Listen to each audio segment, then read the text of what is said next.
I've got people in my family that are to the right of Attila the Hun. And when people tell me, like, how can you platform that person on your show? I go, I platform my uncle every Thanksgiving.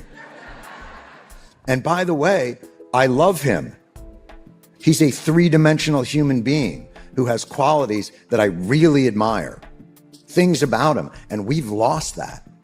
We've lost the ability to love people because we litmus test at every point. And what happens with Rogan sometimes is he'll hear somebody that's on the dangerous end of the spectrum, and he'll just kind of soak it in. And this is, I think this is a great point. And it's whoever job who thinks that information is dangerous, to fight to get their point of view out there to counter what they think is misinformation. You can't just deputize people to say he should have known better and he should have prosecuted that point. But the reality is, Jon, is that it might be my job or the New York Times job or even your job, but I don't have the audience that Joe Rogan does. Then get it. Yeah, then find get people it. Who do, then go on that show. Let's be honest, nobody expected this from Jon Stewart, the man who practically defined left-wing satire for a generation. The guy liberals used to quote like scripture, just did the unthinkable. He defended Joe Rogan. Yeah, that Joe Rogan. And the reaction from the left, absolute meltdown. You could practically hear the collective gasp echoing across Twitter. Now, before you roll your eyes and think this is just another free speech rant, hold up, because what Stewart said actually hits at something way deeper than politics. It's about honesty, it's about courage, and it's about how the modern left has lost the very thing it once claimed to stand for: open dialogue. So here's the setup. Stewart goes on an interview and the host, clearly fishing for a soundbite, tries to bait him into trashing Rogan. You know, the usual stuff: misinformation, dangerous platform, irresponsible influence. But instead of taking the bait, Stewart does something wild. He defends Rogan's right to talk to whoever he wants. He even tells critics that if they think Rogan's platform spreads misinformation, then they should do something about it. Debate it, challenge it, bring better arguments, not just sit there and whine that Rogan shouldn't exist. Then do those things. Like, it's not acceptable to just say, well, I don't like what he does. Then do it better, beat them at their own game. It's not enough to just complain that guy got a platform and don't platform that guy. There's no one in this world right now that isn't platformed. And my biggest frustration, honestly, with a lot of scientists is they all go, RFK, oh, he's so up, that's terrible information. Oh, okay, what's the information? And that right there, that's the mic drop moment. Stewart basically told his own side, if you're so sure you're right, prove it. Stop acting like you're morally superior because you're scared to argue. It's crazy that we even need to say this, but Stewart's absolutely right. When did we decide that disagreement was a threat instead of a conversation? When did we start calling every uncomfortable opinion hate speech? Rogan's whole brand is curiosity. He'll talk to anyone, from Bernie Sanders to Elon Musk, from far-left scientists to Nazi-curious weirdos. You might not like all of it. You might even think some of it's reckless, but that's how conversation works. You can't claim to love free speech and then panic when someone uses it in ways you don't approve of. What Stewart said cuts right through the noise. You can't just deputize people to decide who's allowed to speak. If you think someone's spreading lies, then get louder, not quieter. Make your argument stronger, find your own platform, or better yet, go on theirs. As Stewart put it, if Rogan has a bigger audience, then fine. Go where the people are. Don't sulk because the crowd's not coming to your gated corner of the internet. That's the thing about Rogan. He's not some political operative. He's not working for Steve Bannon or Project 2025 or whatever villain the media's hyping this week. He's a comedian who stumbled into one of the biggest shows on earth because people actually trust him more than they trust legacy media. Jon, you've been on Rogan a couple of times? Yes. What did you think of that experience, being on Joe Rogan? I enjoyed being on Rogan. I think he's an interesting interviewer. There are right-wing, weaponized commentators whose sole purpose is to manipulate things to the benefit of the Bannon Project or the Project 2025. Rogan's not that guy. What is that guy? How would you describe that guy? him? Is a curious comic who fell into this thing that got enormous, maybe doesn't, has opinions all over the political spectrum, but has tendencies that people on the left does not fit the aesthetic. Think about that. The average guy would rather hear Joe Rogan talk to a scientist for 3 hours than watch CNN for 10 minutes. And somehow the media still can't figure out why. But instead of self-reflecting, they attack, they smear, they label. Rogan gets called everything from problematic to dangerous, to of course the favorite insult of the decade, Nazi. Because apparently that's what we call people now when we can't win an argument. And here's where Stewart shines. He sees through the whole thing. He understands that overusing the word Nazi has completely drained it of meaning. It used to describe real evil. Now it's thrown around so casually that it just sounds like noise. So when Stewart refused to echo that nonsense, it wasn't just restraint, it was rebellion. He knew exactly what he was doing. He wasn't defending every word Rogan's ever said. He was defending the principle that adults should be able to talk to each other without moral referees blowing whistles every 2 seconds. He's a hunter. In fairness, he's had people on who are kind of Nazi curious. That's not good. I've interviewed Kissinger. And he was carpet bomb curious. Yeah. I don't know what to say.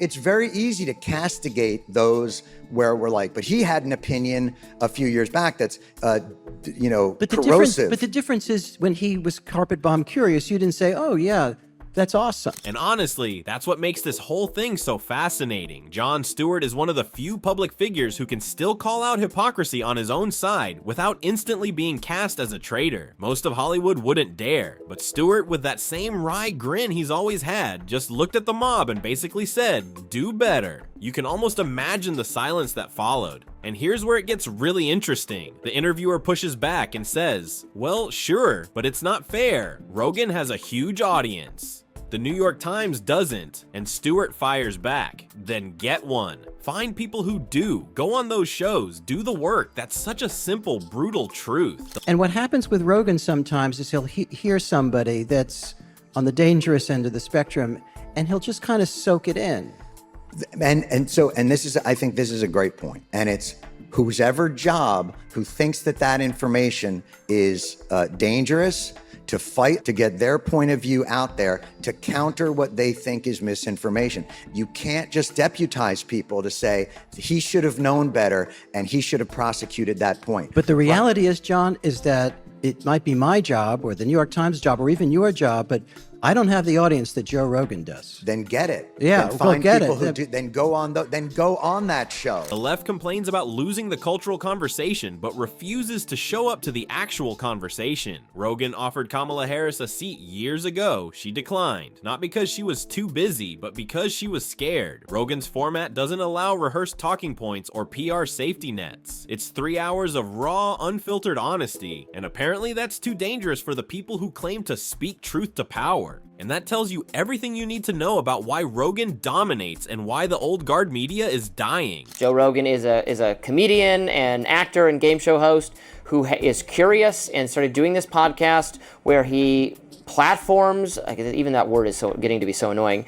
He interviews, has conversations with a wide variety of people, from people on the right, the very far right, to people on the very far left, including Bernie Sanders. This is one of the biggest shows there is. The audience is massive. If Kamala Harris had availed herself of the opportunity to be on it and do a good job, it would have helped her. She lacked, I think, confidence that people crave authenticity. They're tired of scripted outrage and sanitized sound bites. They want real discussions, even messy ones. Rogan's show isn't perfect, but it's real. And in a world drowning in spin, real is rare. Stewart even says it himself. Rogan's audience isn't some ideological army. It's a wide swath of real Americans. People who might be left-wing on one issue, right-wing on another, and confused about most of it. Normal human beings. That's the beauty of his platform. It's not built around agreement, it's built around curiosity, and that scares the hell out of people who make a living off division. Now you can tell Stewart's been thinking about this for a while. He even admits he's got conservative relatives, people to the right of Attila the Hun, as he puts it, and he still loves them. He talks to them every Thanksgiving. He doesn't ban them from the table. He doesn't scream them down. He debates them, laughs with them, argues with them, and somehow they all survive. Crazy concept, right? I've got people in my family that are to the right of Attila the Hun. And when people tell me how can you platform that person on your show? I go, I platform my uncle every Thanksgiving. And by the way, I love him. He's a three-dimensional human being who has qualities that I really admire, things about him, and we've lost that.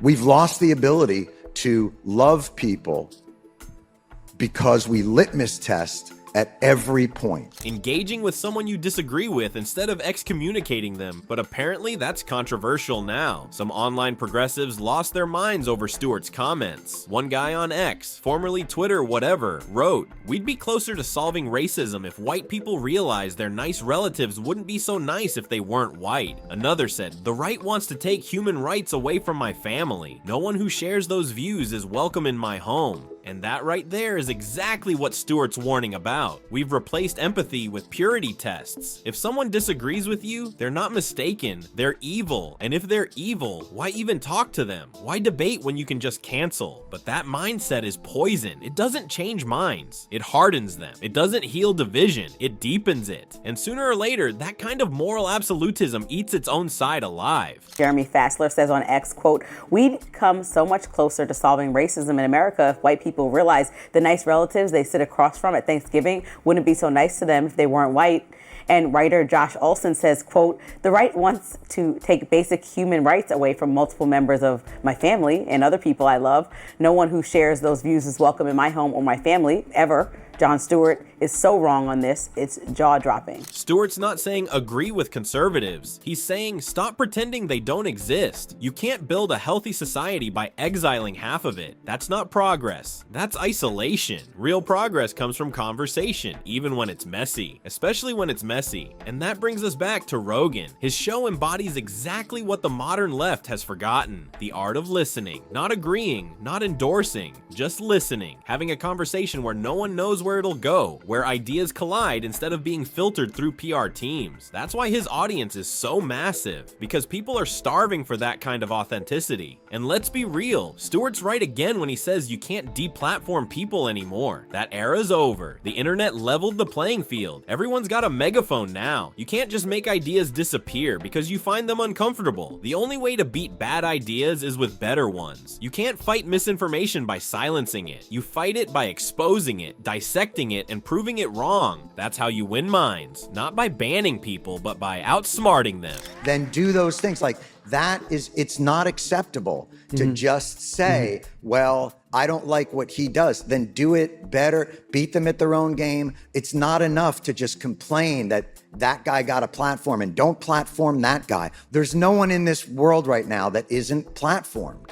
And my biggest frustration, honestly, with a lot of scientists is they all go, RFK, oh, he's so f***ed up, that's terrible information. Oh, okay, what's the information? It's funny because Stewart's message actually echoes something Bill Maher's been preaching for years. The cure for bad speech is more speech. If you think Rogan's guests are wrong, fine, prove it. Go on his show, make your case. But hiding behind censorship and virtue signaling isn't moral courage, it's intellectual cowardice. And that's why Stewart's defense of Rogan matters so much. It's not about politics, it's about principle. It's about remembering that free speech isn't just for the ideas you like, it's for the ones that make you uncomfortable too. Because if you only support speech you agree with, you don't believe in free speech at all.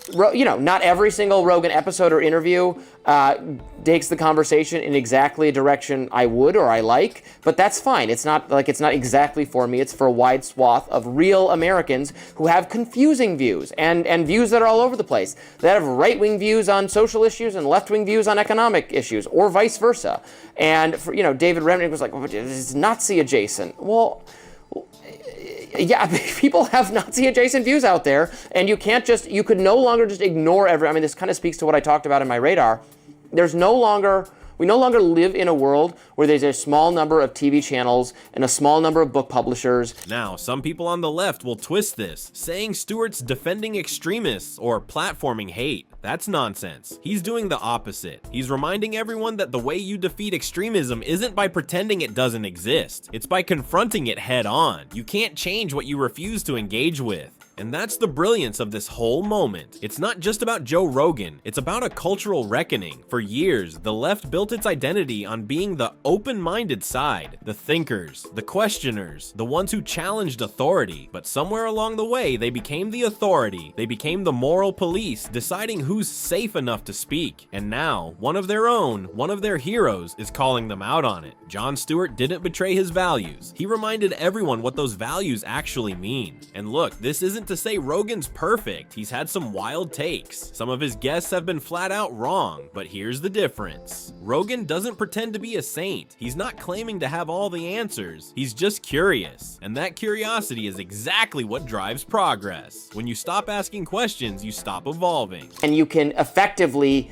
keep views that you think are too extreme outside of that you can keep them out of being discussed. You just can't do that anymore. The internet has made that impossible. So the reality is you're going to have to live alongside with people who are spouting views you don't agree with and find out how to. And some of these views are very dangerous and should be argued against, but you have to actually do that work, do that labor. You can't just say, it's wrong to engage them, they're gonna go away. They're not going away. So yeah, Stewart defending Rogan might seem shocking, but it shouldn't be. It's what any honest liberal, or honestly any honest person, should be doing. Standing up for open dialogue, even when it's uncomfortable. Because the second you start deciding who gets to talk and who doesn't, you've already lost the argument. And here's the kicker. Stewart's stance didn't just defend Rogan, it defended you. It defended the idea that you have a right to hear different opinions and make up your own mind. It defended the core of what democracy actually is, freedom of thought. So maybe instead of freaking out that Stewart didn't toe the party line, the left should take a step back and ask itself why that line even exists. Why is independent thought suddenly betrayal? Why is open conversation dangerous? Why is curiosity now seen as complicity? Because if those are the rules now, then maybe the real danger isn't Joe Rogan. Maybe it's the echo chamber trying to silence him. At the end of the day, Stewart's message is simple. If you don't like what someone's saying, don't censor them, outthink them, outtalk them, outwork them. That's how progress actually happens. And if you can't do that, maybe your problem isn't Joe Rogan. Maybe it's your own insecurity, because truth doesn't need censorship to survive. It stands on its own. So here's a question for you. When did we stop being brave enough to talk to people we disagree with? When did we decide that conversation was too risky, that disagreement was too dangerous? If we want to rebuild trust in this country, we've got to start listening again. That's what Stewart gets. That's what Rogan gets. And that's what the rest of us need to remember. If you've made it this far, do me a favor. Hit that like button if you think open dialogue still matters. Drop a comment and tell me if you agree with Stewart or if you think he's gone too far. And of course, subscribe for more videos where we cut through the noise and talk about what really matters, because somebody has to. Thanks for watching, and I'll see you in the next one.